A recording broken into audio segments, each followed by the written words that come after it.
అయ్యా 3 నెలల క్రితం నేను కాల్ చేసిన మంత్రసారి మళ్ళీ అయినా నీకోసం ఇంతసేపు ఇంతకాలం నీకోసం అయినా పలువురు పట్టు వేల శ్రీరం చిన్నారెడ్డి భార్య కొండమ్మదేవికి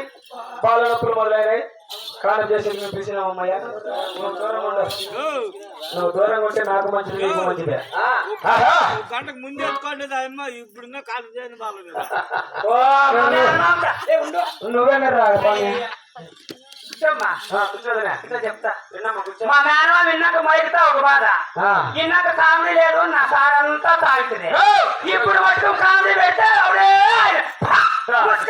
ఈ ఊర్లో మగవాళ్ళు ఏమంటా మగవాళ్ళు మంచి కదా ఈ ఊర్లో నీ అక్క నీ మగోళ్ళ నీ సంచిలో నా అమ్మాయికో కాదా పోయా సంచిలే కాదా నీ సొమ్మిట్లో నా అమ్మాయికో బాబా అమ్మ కొండమ్మదేవి